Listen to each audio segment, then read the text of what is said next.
industriels, les ateliers à Paris. Nous poursuivons ce matin avec les soutenances du master spécialisé Sustainable Innovation by Design et nous allons entendre Lucrecia Rousseau.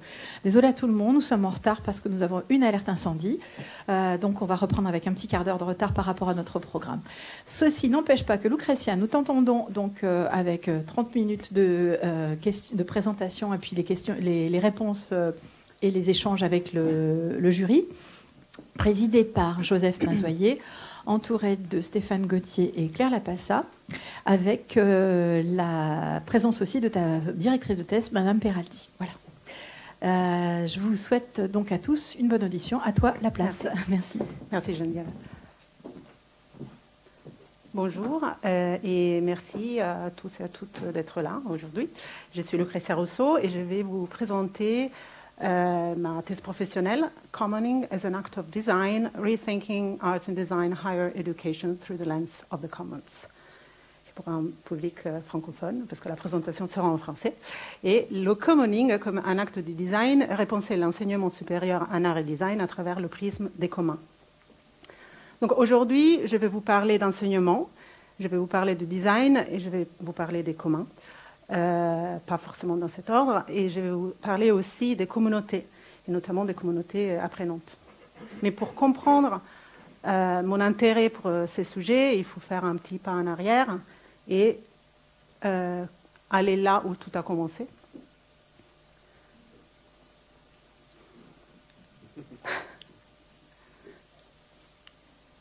Voilà où tout a commencé.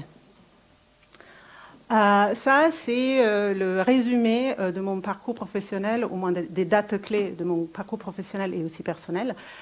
Et mon histoire avec le design a commencé en 1998 avec l'obtention de mon MA in Graphic Design à l'Institut européen de design de Milan.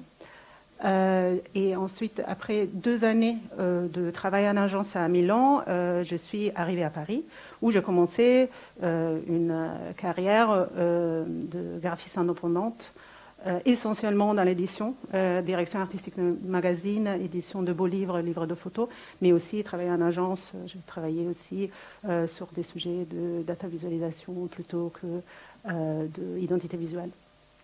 Un moment est un moment clé dans mon parcours et le moment où j'ai rejoint l'équipe de Paris College of Art, qui à l'époque était Parsons Paris, autant que professeur adjoint, et ensuite, quelques années après, la direction du département de Communication Design, toujours à Paris College of Art.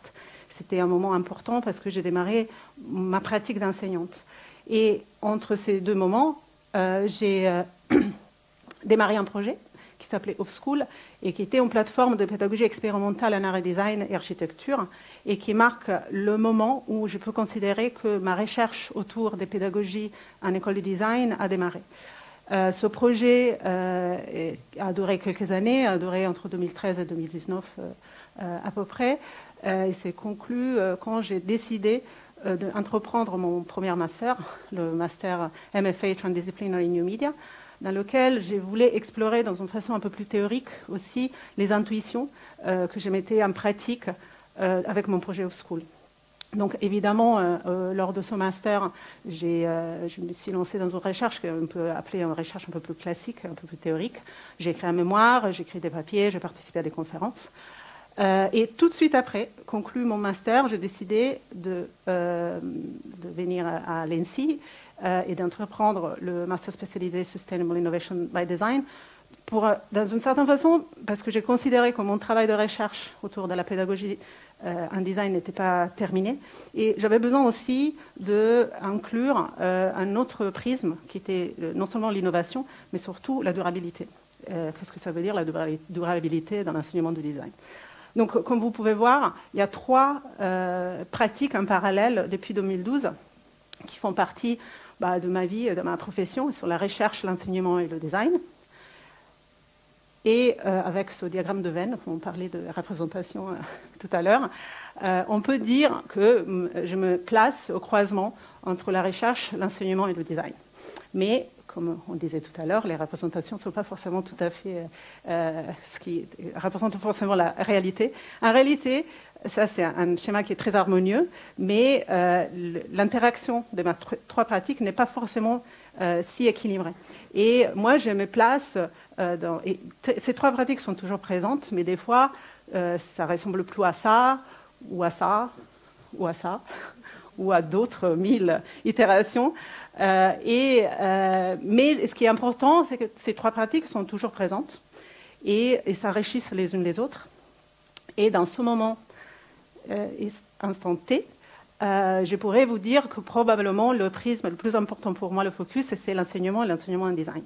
Surtout parce que il y a une question existentielle qui m'a poursuivie depuis 2012-2013, donc quand j'ai commencé à enseigner, qui est que devons-nous enseigner?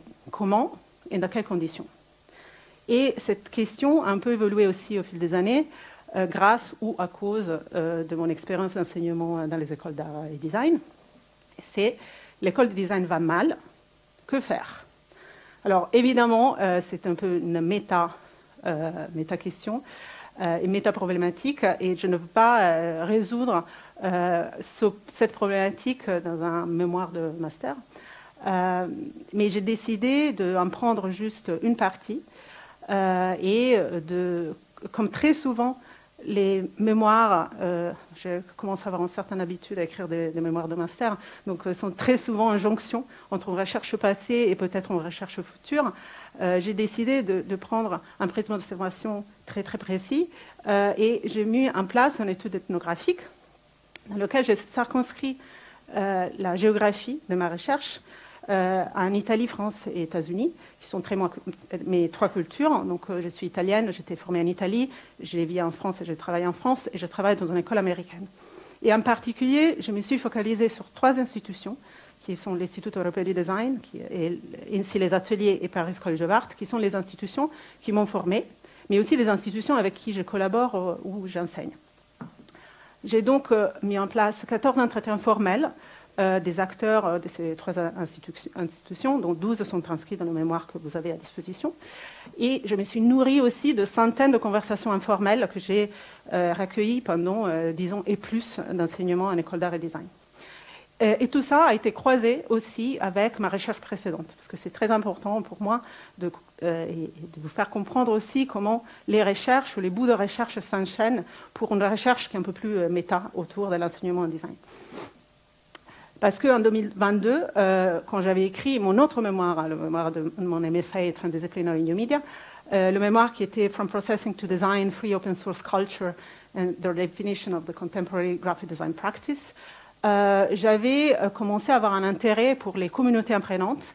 J'avais défini la culture Free Open Source pas seulement comme liée à la programmation logicielle, mais aussi en culture qui englobe des communautés fondées sur la décentralisation, la collaboration et l'accès libre à l'information.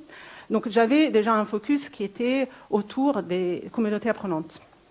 Et donc là, j'ai terminé ce mémoire en ouvrant une question qui était comment les institutions d'enseignement supérieur en art et design peuvent être inspirées par les pratiques du libre pour réimaginer leur approche pédagogique. Cette question s'est transformée dans ce qui est la question de recherche de mon mémoire actuel. C'est maintenant comment les théories économiques et sociologiques des communs peuvent-elles servir de prisme pour repenser l'enseignement de l'art et du design tout en interrogeant leur structure institutionnelle. Mais pourquoi les communs? Pourquoi ce changement de focus de la culture free open source aux communs? Alors, d'abord, il faut définir les communs. Donc, les communs sont des ressources partagées, gérées et maintenues par des communautés, lesquelles communautés établissent des règles, qu'on appelle des gouvernances, pour préserver et pérenniser ces ressources. Et ces ressources peuvent être naturelles, matérielles ou immatérielles, comme par exemple la connaissance, qui est le cas de l'école et de la transmission de savoir.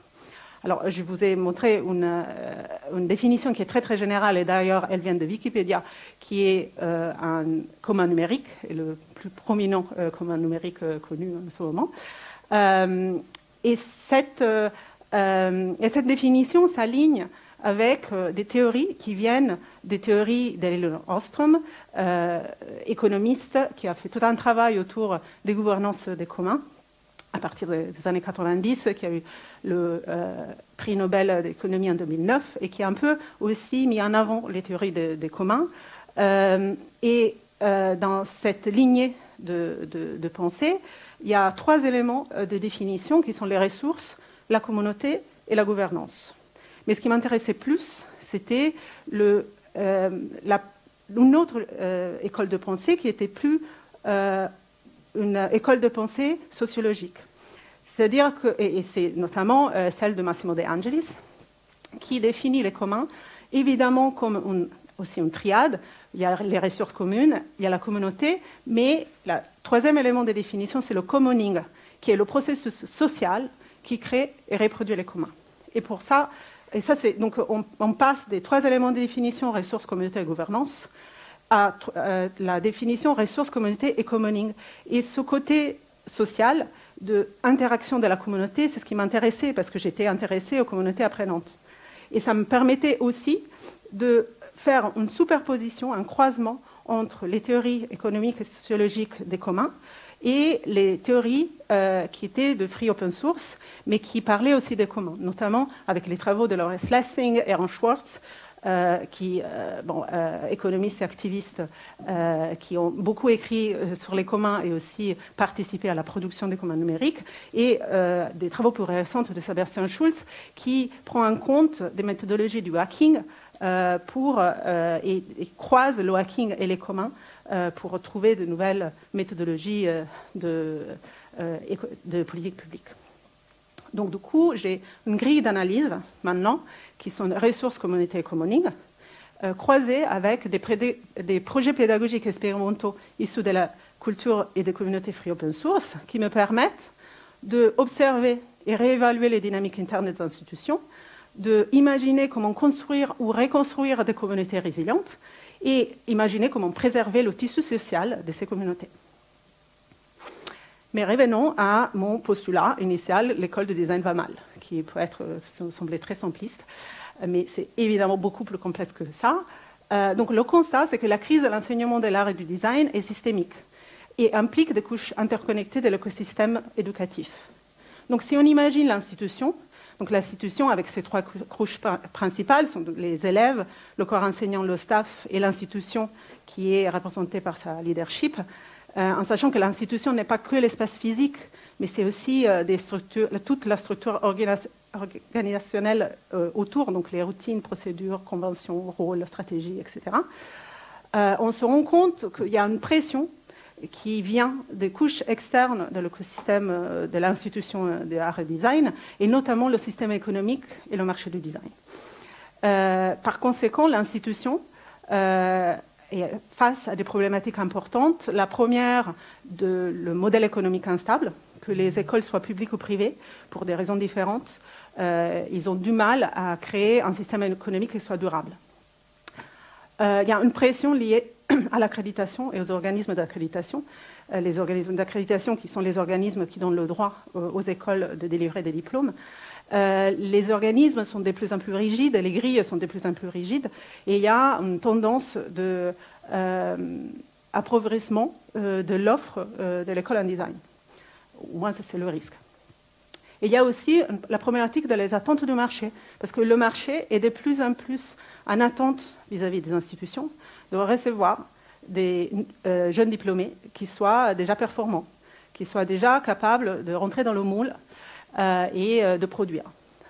Donc l'institution un peu est dans ce paradoxe de ne pas forcément servir sa mission d'éduquer, donc d'accompagner et nourrir l'élève dans son parcours, mais plus de former, c'est-à-dire de faire rentrer l'élève dans un moule. Les élèves, par conséquent, ils ressentent l'espace éducatif comme un prolongement des pressions sociales extérieures et ils ressentent ce poids de se conformer, de cette conformité imposée. Par conséquent, ils ressentent un malaise que des fois se transforme en souffrance et c'est une souffrance qui peut se transformer vraiment dans un problème de santé mentale, de grosse précarité. Donc on voit qu'il y a ce mouvement de l'institution vers les couches externes de l'écosystème. Donc il y a une porosité entre l'institution et le marché, mais il y a aussi une distance qui se crée entre l'institution et sa communauté interne. Et ce constat est fondamental pour comprendre que bien avant de parler de pédagogie, il faut parler du tissu social et comment recréer et stabiliser le tissu social à l'intérieur d'une institution d'éducation en art et design. Donc le prisme des communs peut être un outil pour reconsidérer les dynamiques sociales de l'école du design. Donc on avait notre prisme d'analyse. Donc si on regarde les ressources, les deux ressources les plus importantes dans l'école du design, c'est l'espace et les outils, parce que ce sont les deux éléments qui constituent ce qu'on appelle l'atelier ou le workshop, qui est fondamental à l'école de design, d'art et design. Les espaces peuvent être réimaginés ou reconsidérés si on prend des exemples comme No School et son aspect nomade, l'espace de coworking Volume et son côté hybride qui englobe un espace de coworking, de formation, un Fab Lab, mais aussi un gros lien avec le territoire, ou les docks, qui est un espace qui est entre la résidence artistique et des espaces de partage culturel. Donc l'environnement d'apprentissage peut être imaginé comme nomade et hybride, capable de s'adapter aux évolutions des besoins pédagogiques. Si on regarde les outils et on prend inspiration de projets comme Processing, Open Source Publishing ou le travail que Julie Blanc met en place entre graphistes entre la collaboration et le code, on peut imaginer que les outils puissent devenir des ressources critiques, frugales et durables, qui soutiennent l'apprentissage collaboratif tout en prenant en compte les limites écologiques. Donc les ressources partagées jouent un rôle essentiel dans le développement des communautés qui les utilisent et de leur dynamique. Si on regarde les communautés et on regarde par exemple au projet Wikipédia, dont je parlais tout à l'heure, Aaron Swartz, activiste d'Internet, écrivait en 2006 « Wikipédia n'est pas une communauté comme les autres. Avec Wikipédia, l'objectif est de construire Wikipédia. Ce n'est pas une communauté créée pour produire autre chose, c'est une communauté créée pour se construire d'elle-même. » Et ça, c'est un point important parce que, du coup, dans ce prisme, les communautés sont à la fois protectrices des ressources, mais sont aussi des ressources à préserver. C'est des ressources elles-mêmes. Et donc, dans cette interconnexion, dans cette interdépendance entre les ressources et la communauté, le commoning est un acte où le partage et la préservation des ressources deviennent indissociables du processus même de construction communautaire. Donc, en gros, le commoning intervient sur les communautés et sur les ressources, et les communautés et les ressources rentrent dans une espèce de loop d'itération où les communautés utilisent, fabriquent, expérimentent avec des ressources. Les ressources se transforment et ont un impact sur la dynamique des communautés, lesquelles réutilisent ou réexpérimentent avec les ressources dans un cycle qu'on peut imaginer comme un cycle itératif et collaboratif.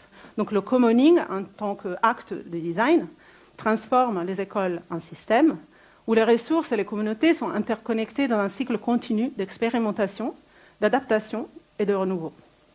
Et cette approche reflète un processus de design itératif et collaboratif, faisant de l'école du design un espace d'engagement critique et de préservation de sa communauté. Mais après, parce que tout ça, c'est très beau, mais c'est très théorique, et je me suis évidemment posé la question de comment on peut mettre en pratique ce socle théorique que j'étais venue chercher ici à IBD, mais pour pouvoir avancer aussi un travail appliqué que j'ai fait tous les jours autant qu'enseignante à l'école de design. Et en particulier, il y avait un extrait d'une des interviews que vous verrez dans le mémoire. J'étais marquée par cet échange avec Sébastien Schulz, qui est sociologue et expert des communs, et qui me disait il peut y avoir des expérimentations locales où l'auto-organisation est laissée aux étudiants, professeurs ou membres du personnel.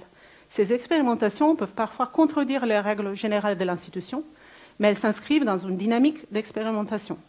L'idée est de tester ces alternatives, puis d'évaluer si elles fonctionnent, afin d'en tirer des leçons pour les décisions stratégiques futures. Évidemment, la partie qui m'intéressait le plus, c'était contredire les règles générales de l'institution.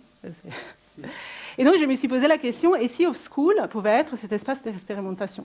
Donc, mon projet de 2013, qui s'était interrompu à un moment donné, parce que je sentais le besoin de trouver aussi un socle théorique pour pouvoir accompagner ce projet, comment le redémarrer en utilisant ces éléments que j'ai appris pendant cette année. Alors, Upschool, c'était une plateforme de pédagogie expérimentale en art et design et architecture. À l'époque, c'était un projet très intuitif. Je l'ai cofondé avec deux collègues et amis architectes urbanistes. Pendant quelques années, on proposait des workshops. On avait une petite communauté qui s'était créée autour, assez fidèle. Et le premier geste que je voulais faire, c'est de voir comment la réaction de cette communauté de l'époque, la réengageant, juste avec un peu de communication sur les réseaux sociaux. Donc ça a été très très bien accueilli. Ça m'a conforté dans l'idée que le projet était encore pertinent. Mais comment redémarrer ce projet en le co-construisant et en prenant en compte tous les acteurs qui peuvent faire partie de ce projet. Et notamment, comment ce projet peut devenir cet outil de hacking qui peut accompagner aussi les institutions. Comment peut rentrer dans cette optique d'être un objet qui fait des expérimentations qui peuvent être réinjectées à l'intérieur de l'institution.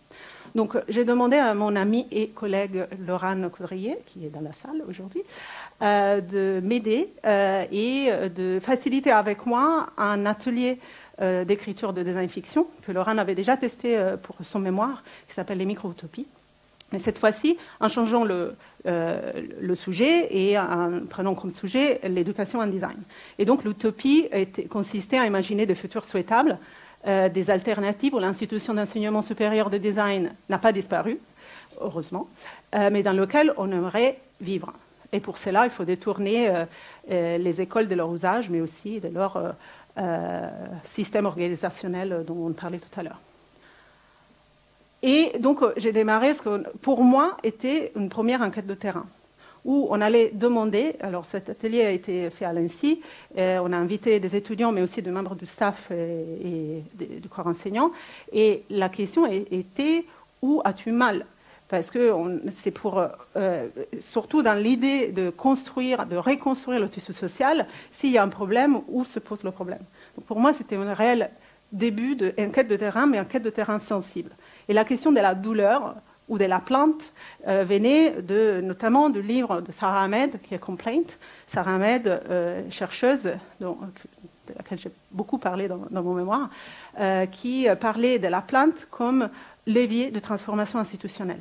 Donc l'idée, c'était vraiment d'être à l'écoute des voix et de la souffrance des acteurs de l'institution en école de design, pour recueillir ces voix et voir comment pouvoir être outil ou levier de transformation. Et le premier résultat de cette enquête, c'était The Small Catalogue of Poetic Complaints, donc le petit catalogue de plaintes poétiques, dont vous avez là la deuxième édition. Donc il y a eu une première édition lors du workshop et une deuxième édition qui a été faite suite aussi à un travail asynchrone d'autres participants. Et donc, le but de ce petit catalogue, c'est d'explorer le malaise institutionnel, transformer les ressentis en récits poétiques en les rendant visibles, qui sont des ressentis qui sont très souvent invisibilisés. C'est une collecte sensible, loin des approches formelles et parfois intimidantes. Ce n'est pas une petite enquête qu'est-ce qui va mal. D'autres éditions sont possibles et sont souhaitables pour passer à l'échelle de ce projet, notamment avec d'autres itérations du workshop lui-même, mais aussi des workshops où on pourrait imaginer d'ateliers d'écriture de contes, de création de bandes dessinées ou des productions d'eux-mêmes, qui sont aussi des outils d'enquête sensibles. Et pour conclure, ceci n'est pas un mémoire, ou n'est pas que un mémoire. Ceci est sûrement un engagement de ma part vis-à-vis du travail que j'ai fait tous les jours, mais surtout vis-à-vis de mes étudiants, pour pouvoir travailler sur la reconstruction de ce tissu social, que je pense fondamental pour pouvoir mettre en place une pédagogie efficace. Mais c'est aussi une trajectoire que j'ai prise depuis cette année à IDD, qui va vers mon futur souhaitable. Donc, c'est un futur souhaitable, oui, je retrouve un équilibre où la recherche et l'enseignement se superposent et ils ont au centre le design qui est à la fois le focus, mais aussi un outil qui soutient cette recherche et cet enseignement.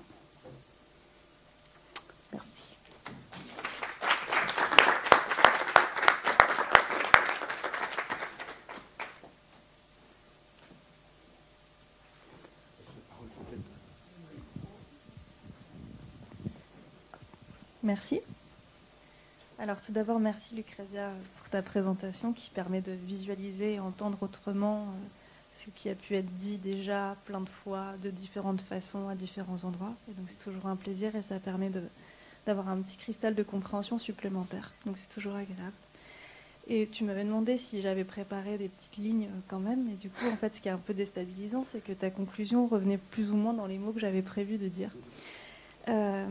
Mais donc je vais rester quand même bref dans la mesure où déjà on se connaît bien et puis on a beaucoup échangé et puis il me semble que c'est intéressant pour toi d'entendre d'autres voix sur ton travail. Mais ce que je pourrais dire quand même aujourd'hui, c'est qu'on a un cheminement commun maintenant qui commence à être un peu long et que de fait j'ai une forme de partialité avérée par rapport à ton travail parce que disons que le titre qui m'a été accordé dans ce contexte qui est celui de superviseur me semble pas complètement décrire non plus la nature de notre échange qui est plus formulé sur le mode du dialogue.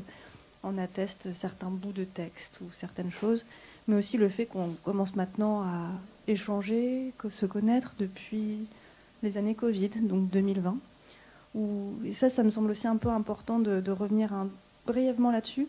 C'est-à-dire que quand j'ai rencontré Lucrezia, donc c'était dans un cadre de cours de méthodologie de la recherche, et donc on était dans ce temps où tous les cours se faisaient en visio, où il y avait une impossibilité de se rencontrer en physique. Et puis moi qui venais, on va dire, d'horizons plus académiques des sciences humaines et sociales, j'étais face à des étudiantes et des étudiants qui avaient d'autres pratiques qui n'étaient pas forcément celles de l'écriture, ce qui ne voulait pas dire que ces personnes n'avaient pas une pratique de recherche. Et donc, de fait, c'était un contexte qui a obligé l'émergence d'une pensée politique. Et c'est aussi ce qui avait animé notre dialogue, où déjà, en fait, j'avais commencé à accompagner ton travail. Et disons qu'il y avait ce ferment de réflexion. Pour qui on enseigne, dans quel contexte, qu'est-ce que l'on enseigne, comment on l'adapte, en fait. Qu'est-ce que l'on cherche à forcer parfois dans nos gestes d'enseignement et qu'est-ce qu'on n'est pas prêt à écouter. Et du coup, ce qui me frappe aussi avec la façon dont tu présentes ta recherche et ce que tu fais, c'est que c'est littéralement une pensée en cheminement, c'est un parcours qui se sentait déjà donc dans le titre de ton premier mémoire, From Processing to Design, où on sent le mouvement en fait qui va. Et puis en fait de ce parcours, donc d'un premier geste de déplacement, de regarder ce que les outils contiennent en fait comme geste d'espace politique, de pratique, t'en arrives à un programme qui se ressent aussi dans le nouveau titre que tu proposes dans ce nouveau mémoire, qui est Commoning as an Act of Design. Donc ça y est, on bascule en fait dans l'acte. Qu'est-ce que c'est que, du coup, mettre ce geste, ce mouvement dans une pratique. Et donc, je dirais de ta pensée qu'elle est outillée. Non seulement elle est instruite, elle est riche d'expertise, mais aussi elle est généreuse dans les gestes pratiques et politiques qu'elle propose. Et qu'elle propose non seulement de mettre en pratique pour soi, mais aussi en commun. Et je crois que l'ensemble de ta présentation, avec ce qu'elle présente de visualisation et de flèches et de cercles et de principes itératifs, montre bien que c'est quelque chose qui est écologique, écosystémique, et qui aussi requiert une forme d'éthique de soi et collective pour que cela puisse éventuellement donner quelque chose. Et donc, pour terminer là-dessus, donc, de tes observations, je dirais qu'accompagner Lucrezia, donc de t'accompagner toi, donc c'est voir une pensée qui prend forme, certes parfois tentaculaire, mais c'est aussi pour cela qu'elle se dissémine en autant de situations et d'objets qui permettent de saisir progressivement la densité socio-culturelle des outils de création et la charge politique qu'il y a dans l'acte d'enseigner et de pratiquer. Donc merci encore pour ta présentation. Merci Pauline. C'était un tel plaisir de t'avoir à côté de moi. On continue dans l'ordre.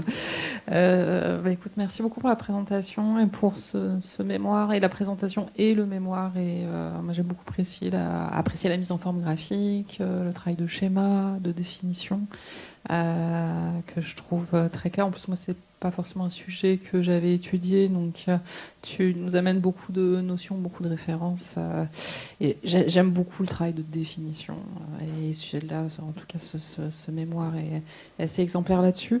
Je trouve que ça résonne particulièrement avec l'ANSSI, qui est une école de design, mais aussi, en fait, la création de l'école, c'est un projet de design, et l'école, du coup, est un objet, en fait, de design, et un peu permanent. Donc après, bon, connaissant pas les deux autres institutions, voilà, mais en tout cas, ça résonnait particulièrement avec ce terrain-là. Moi, il y a quand même quelque chose qui m'a manqué, et alors que c'est dans le titre, c'est en quoi, du coup, vraiment, et je trouve que ça passe ton mémoire passe trop vite dessus, en quoi, justement, ces écoles, ces projets pédagogiques deviennent des objets de design. Et en fait, d'une certaine façon, le mémoire... tout à fait pertinent, mais je me suis dit, mais pourquoi c'est un mémoire d'un master qui s'appelle Sustainable Innovation by Design? Moi, il m'a manqué un focus là-dessus qui expliquait, et c'est quelque chose qui est assez récurrent dans les mémoires IBD, c'est que on traite le sujet est valable, mais là, ce rattachement à pourquoi, en fait, c'est quelque chose qu'on fait ici, dans le cadre de ce programme, pourquoi c'est un acte de design, justement. Donc moi, j'aimerais bien que tu précises un petit peu ça. C'est une très bonne question. Merci. Je pense, alors, il y a plusieurs réponses à ça. Alors, premièrement, pourquoi ici? Et ce que j'ai dit peut-être un peu vite au début, je suis venue à IBD pour rajouter cette dimension de durabilité. C'était Sustainable Innovation by Design. Et c'est peut-être... Bon, après, dans l'écriture d'un mémoire, très souvent, un mémoire devient obsolète déjà quand on est déjà ailleurs. Mais pour moi, c'était important, c'était d'imaginer comment non seulement l'institution École en Design devient durable, mais aussi cette idée de durabilité de la communauté, comment on rend une communauté résiliente et durable. Parce que les écoles de design, pour moi, ont un rôle important à jouer. Je pense qu'il pourrait y avoir un autre volet après. En fait, moi, j'ai parlé très très peu de pédagogie, par exemple, dans ce mémoire. Et donc, à la fin, j'ai parlé plus des questions du commoning, qui devenait central. L'objet école de design arrive un peu à la fin et mériterait un autre mémoire derrière, ou peut-être un thèse de doctorat, je ne sais pas. Les écoles de design ont un rôle à jouer parce que, par excellence, les écoles de design sont liées à l'industrie. Et moi je parle de mission d'éducation, mais c'est une mission d'éducation, pas forcément de la mission centrale de l'école de design au début. Parce que si on lit les textes fondateurs de l'INSI, par exemple, on comprend qu'il y a un vrai enjeu de connexion entre l'école de design et l'industrie. Et si on regarde aussi aux écrits de Gropius par rapport au Bauhaus, c'était exactement la même chose. Et pour moi, ce qui est important, c'est réinterroger vraiment toute l'école du design, parce qu'on est dans un point crucial où dans 50 ans, peut-être on ne sera plus là. Et est-ce que ce rapport avec l'industrie est encore un rapport valable? Comment on prend en compte non seulement la durabilité de ce qu'on produit, mais la durabilité de l'école et le positionnement de l'école qui doit elle-même devenir un objet durable. Donc c'est dans ce sens-là, mais c'est vraiment un sujet très très complexe. Je ne sais pas si j'ai bien marqué, mais c'est vraiment des sujets qui sont méta. Et résumer en un mémoire de 50 pages tous ces sujets, c'est complexe. Et je me suis retrouvée souvent dans l'écriture à commencer des introductions qui sont devenues des chapitres.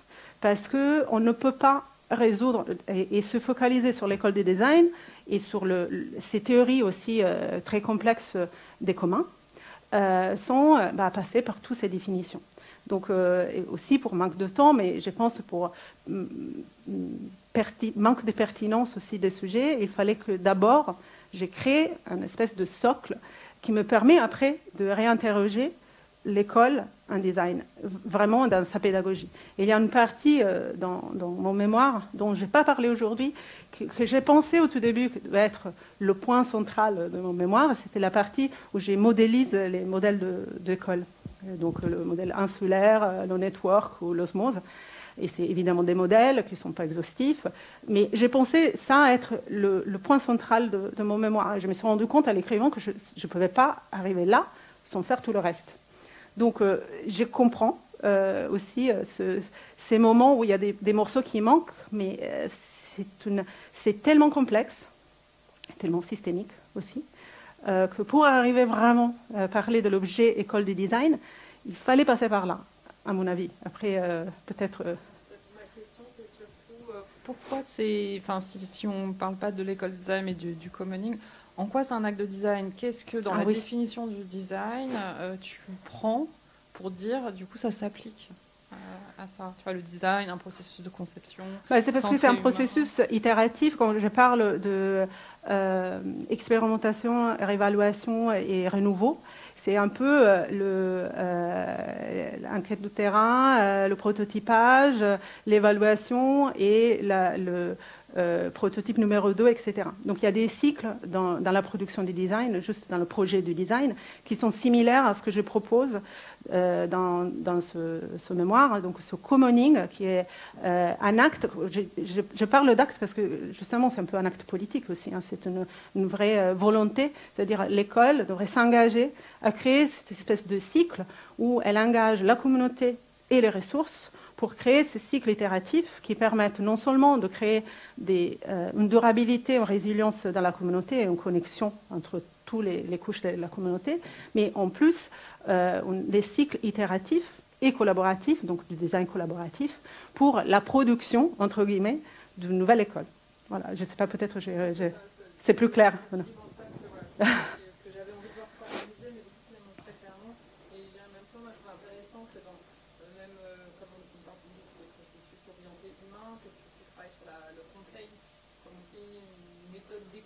Les gens qui se plaignent, comment justement j'en fais un outil aussi au sein du processus. Oui. Et ça, je trouve ça fondamental. Je pense que la plainte, Sarah Ahmed en parle très bien, beaucoup mieux que moi, dans une façon beaucoup plus approfondie. Mais moi, je suis toujours étonnée quand les institutions se retrouvent dans l'embarras de devoir gérer des étudiants qui se plaignent. Et en fait, pour moi, c'est le terrain. Si on n'écoute pas ces voix-là et si on n'écoute pas ce qui ne va pas, comment on peut améliorer la situation, non seulement des étudiants, mais du staff, même de la leadership. Et c'est cette peur de la plainte ou de la doléance fait qu'on n'écoute pas, en fait, on ne voit pas où c'est vraiment le problème. Voilà. Excusez-moi, je suis un peu passionnée au sujet. Eh bien, merci, Lucrétia, pour ce sujet. Et c'est vrai que ta présentation m'a beaucoup éclairé par rapport à ton document. Et juste pour rebondir sur cette notion de plainte et de complainte des designers, je crois que ça fait partie de l'ADN du design et du designer, de jamais être à l'aise dans la situation dans laquelle il est, autant dans l'école que dans sa vie professionnelle. Et ça illustre qu'on est en évolution permanente, et parce qu'on est en évolution permanente, on n'est jamais bien là où on est. Tout d'abord, je te remercie parce que c'est comme un miroir. Pour moi, tu es passé d'une carrière professionnelle de graphiste et tu n'as pas basculé, mais tu t'es engagé dans l'enseignement. Et je dis ça un miroir parce que je pense que tous les professionnels, à un moment donné dans leur vie, font un passage par l'enseignement, plus ou moins long. C'est lié au fait qu'on est des apprenants toute notre vie, on est des médiateurs, on est des passeurs, et on a besoin de ça. Et ça fait partie de l'ADN du design. Et quand tu parles justement que ton triptyque recherche, enseignement, design, c'est une évidence. Je pense que quelle que soit l'école de design ou même d'architecture que tu peux faire, tu es sensible à ça, à la recherche. Alors plus ou moins, parce qu'il y a des recherches académiques qui se font, mais quand tu es professionnel, tu aspires à ça. Tu es pris dans le courant de ton activité, mais tu aspires à prendre un recul et emmener ton environnement et tes partenaires dans des axes vertueux de recherche.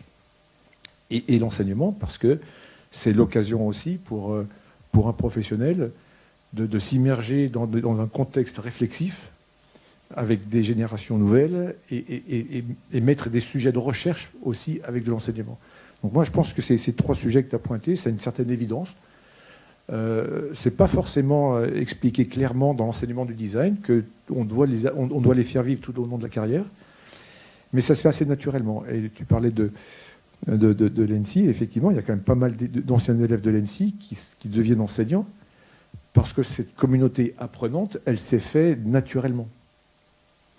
Et je rebondis sur cette notion-là parce que moi, j'ai eu la chance et la difficulté de faire partie de la première génération d'étudiants ici.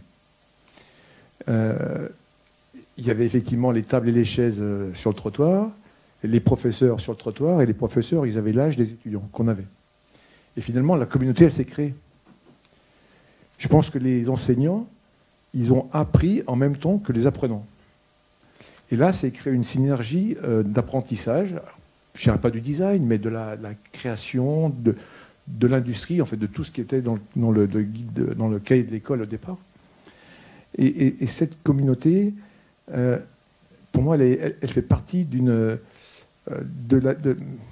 l'ADN, de l'essence même qui anime les anciens élèves, les designers, mais pas que de l'ENSI, ça devrait être de toutes les écoles. Parce qu'une école, par définition, une école, c'est un lieu où apprenants et éducateurs partagent des visions, partagent des convictions. Alors, c'est vrai que tu n'as pas trop mentionné le Bauhaus, très très peu dans ton document. Et c'était ça, finalement. C'était que l'école s'est construite, c'est une école de vie, finalement, pour anticiper comment, dans l'avenir, on allait s'implémenter dans l'écosystème, dans la vraie vie. Et pour moi, c'est des sujets qui sont essentiels. Et quand tu parlais justement des crises, la répétition que tu as mentionnées dans les différentes écoles, notamment à l'ENSI, moi je pense que cette notion de remise en cause des institutions est fondamentale. Parce qu'en fait, c'est vrai autant pour une école, mais c'est vrai aussi pour une organisation, une entreprise. Je pense que le designer, c'est quand même quelqu'un qui est là pour apporter une vision, apporter des processus différents, et à un moment donné, il doit faire avec, mais parfois, il doit casser des choses. Et ça, c'est vrai qu'on ne l'apprend pas trop, on l'apprend à ses dépens, souvent. Mais je pense que ton mémoire peut aller vers des outils qui pourraient guider justement cette façon de remettre en cause, sans tout casser, mais peut-être que l'on puisse en tirer des bénéfices positifs. Je ne sais pas si je me fais comprendre, mais... Tout à fait, merci. Voilà. Je vais rebondir brièvement là-dessus. Et ce que j'ai trouvé intéressant dans mes échanges avec mes camarades cette année, vous verrez, bon, vous êtes dans le jury juste aujourd'hui, mais il y a d'autres mémoires. En fait, il y a des résonances dans les mémoires de notre cohorte qui sont autour justement de de repenser des pratiques, repenser l'école, mais aussi l'entreprise. Je pense qu'il y a une vraie problématique qui existe actuellement. Et donc moi, j'ai pris le prisme de l'école parce que c'est mon terrain, c'est mon métier. Et malgré moi, j'essaie d'en sortir des fois et c'est pas possible. Donc c'est vrai que c'est une évidence, les trois, recherche, enseignement et design, dans le métier du designer. Mais après, il y a des proportions différentes, comme j'ai montré aussi. Il y a des équilibres qui se font. Et mon équilibre est un peu déséquilibré vers plutôt l'enseignement. Il y a d'autres designers qui sont plus vers le design, vers la pratique du design. Mais j'ai trouvé très intéressant en fait cette espèce de résonance entre les mémoires un peu de notre cohorte, parce qu'il y a des problématiques qui ressurgissent régulièrement qui sont exactement ça. C'est le repositionnement du designer ou de l'école, est-ce qu'on fait encore ce qu'on faisait avant, comment on le fait différemment dans un monde qui est en train de porter à notre extinction, en fait, qu'on a créé en fait pour nous. Donc voilà, merci pour ces commentaires. Moi, je suis assez alignée avec toutes ces problématiques-là. Ce qui est vrai, c'est que ces crises institutionnelles qui peuvent se passer dans les écoles, elles soient digérées et qu'on puisse après les reproduire dans la vraie vie, dans nos écosystèmes. Oui, mais en fait, ce que je... C'est une sorte de laboratoire. Tout à fait. Mais l'école, et c'est pour la raison pour laquelle je m'engage autant dans les questions d'enseignement, même avant. Et moi, des fois, je pointe un peu aussi le doigt vers le marché, vers l'industrie, parce que c'est de la responsabilité aussi de l'industrie de changer l'école. C'est-à-dire que quand j'ai parlé de la question de l'industrie, elle voudrait que les stagiaires soient productifs. Oui, mais bon, moi, quand j'ai commencé à travailler, il y avait un rôle des agences, par exemple, des studios graphiques, de formation aussi. C'est-à-dire, il faut arrêter de penser qu'en 4 ans, 5 ans, même 6 ans d'études à l'ENSI, on est formé, on est prêt pour travailler. Non, ça c'est l'évidence. Et en plus, c'est 6 années sur 30 ans de carrière. Donc forcément, il faut qu'on revienne à cette idée où la formation est une formation continue, la raison pour laquelle moi je reviens régulièrement à faire des masters, mais aussi l'industrie doit se rendre compte qu'il a un rôle à jouer dans cette formation. Donc c'est une remise en discussion aussi de l'industrie, dont je ne parle pas là vraiment dans le détail, mais ce serait la peine, si un jour je vais continuer ma recherche, de m'attaquer à ces sujets-là. Donc c'est vraiment systémique, c'est vraiment complexe. Donc c'est vrai que on peut utiliser ça pour après le traduire en quelque chose qui pourrait marcher pour le marché et l'industrie, qui pourrait marcher pour les institutions publiques, qui pourrait marcher pour plein de choses. Donc oui, une série d'outils. J'ai commencé, c'est très embryonnaire off school, parce que c'est une reprise d'un vieux projet que je dois vraiment réorienter, et surtout le réorienter dans une façon qui a fait sens avec ce que j'ai étudié là. Mais je suis tout à fait d'accord, il faudrait, et je vais essayer de le faire. C'est un peu une trajectoire. Eh ben, merci Lucrezia. Effectivement, je partage ce qu'ont dit mes collègues. Je ne vais pas revenir sur le travail vraiment très intéressant de définition. Je reviens sur ce que disait Claire. Moi, ça m'a... J'ai, comment dirais-je, ce recul et l'âge qui fait que c'était intéressant de se regarder à travers ce miroir-là. J'ai peut-être 2 choses moi qui m'auraient intéressé. La première, vous venez d'y répondre, mais malgré tout, je reviens dessus. J'ai pu avoir à un moment donné un petit regret, c'est que j'ai senti que l'institution était isolée comme un objet en tant que tel.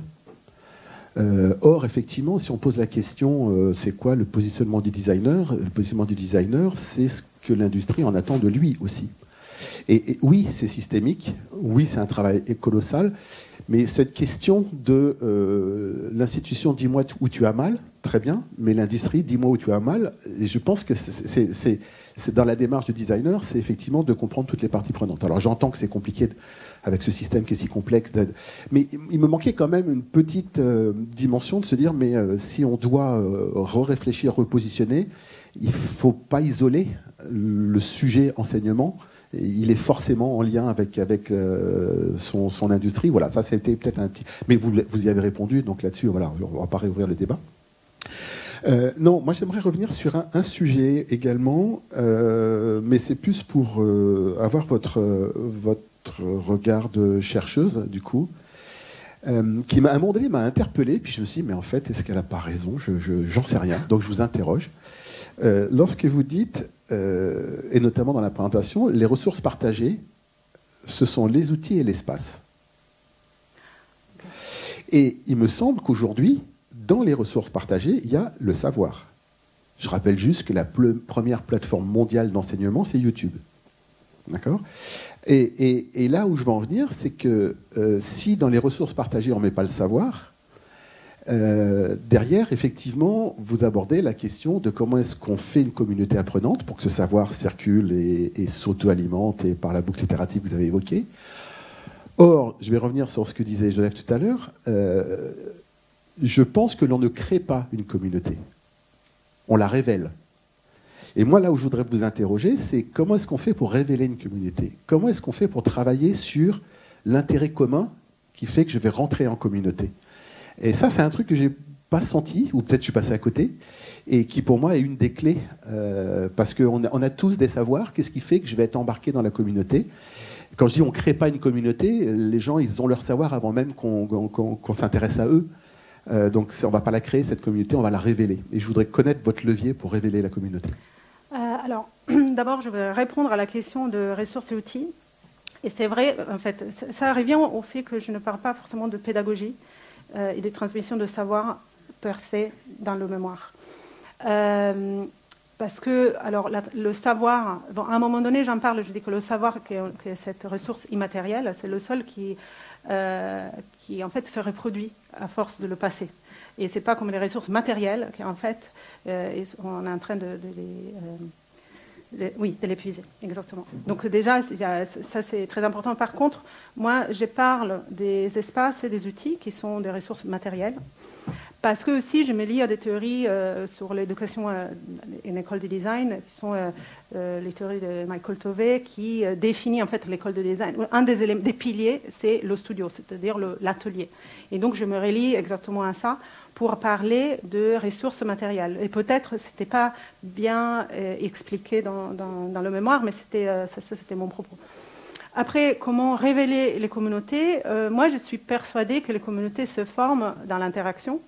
Et moi, là, j'essaye de démontrer, mais encore une fois, c'est une thèse. Donc, les thèses, on essaye de démontrer quelque chose. Justement, c'est ce débat qui fait aussi, qui peut mettre un exergue de choses qui marchent ou qui ne marchent pas.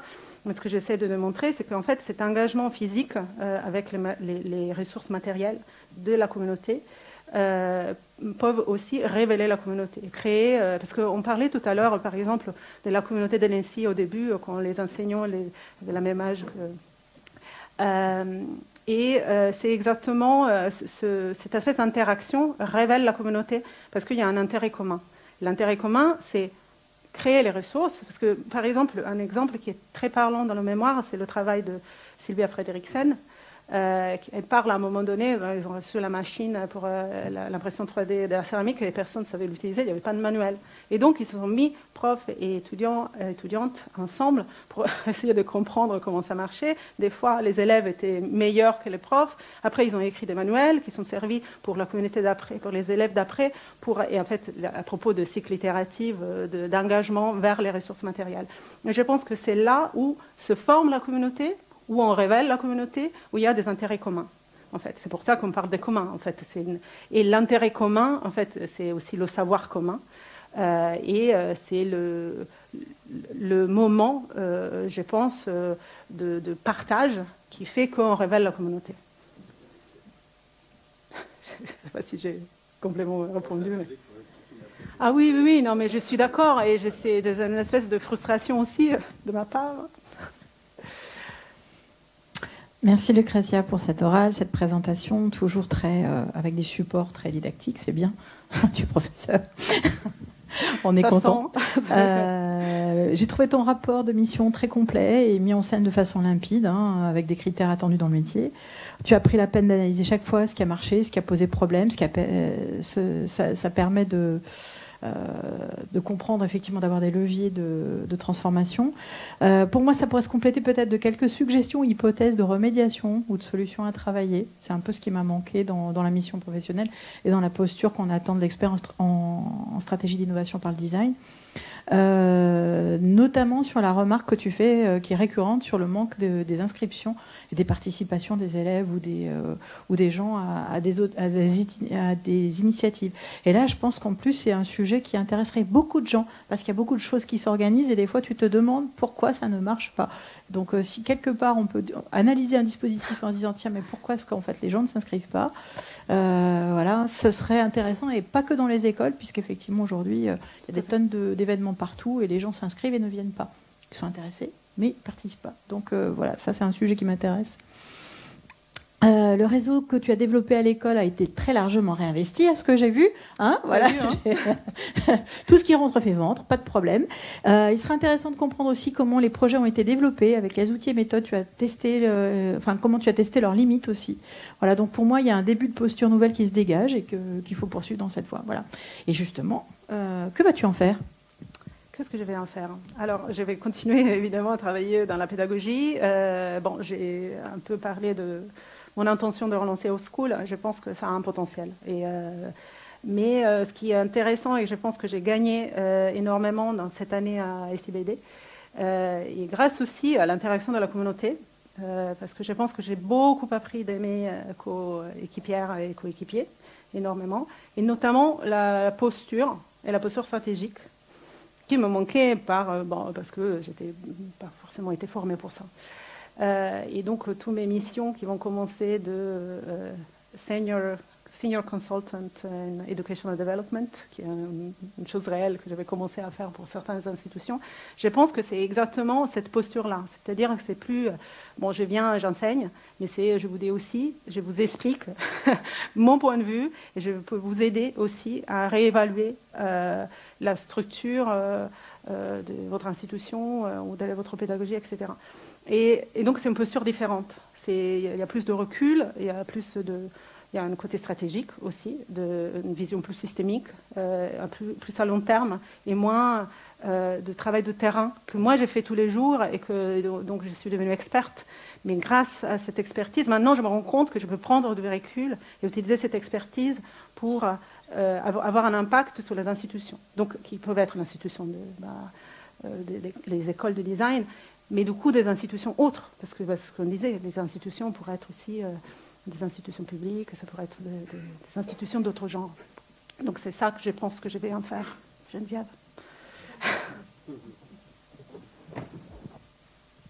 Merci beaucoup. Peut-être que le président va nous faire une conclusion ou encore des questions.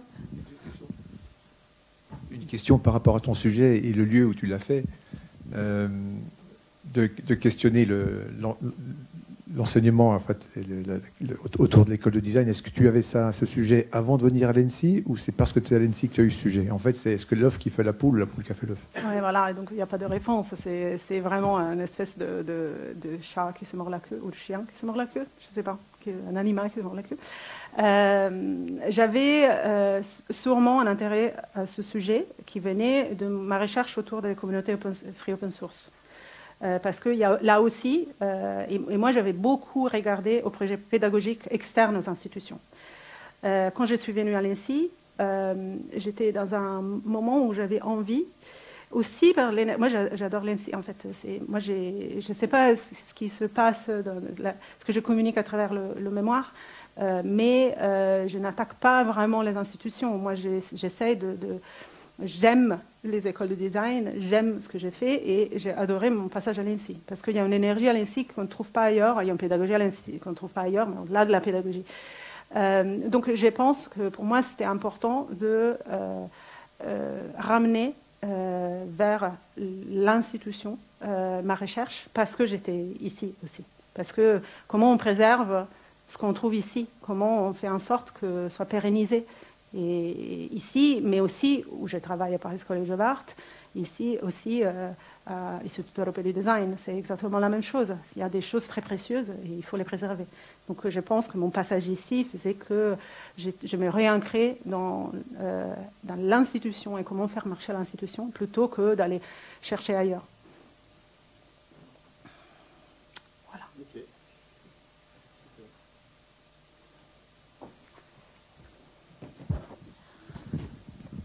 Bien, merci beaucoup pour cette soutenance. Nous allons maintenant délibérer et inviter le public à se retirer. Merci à Marcelin en régie. Et nous retrouverons donc, selon la suite du programme, en début d'après-midi, la soutenance. Alors, nous allons entendre tout à l'heure excusez-moi, je regarde voilà, ma pige. Effectivement, nous reprenons donc vers 13h45 avec Pascal Couffin. Voilà, merci beaucoup.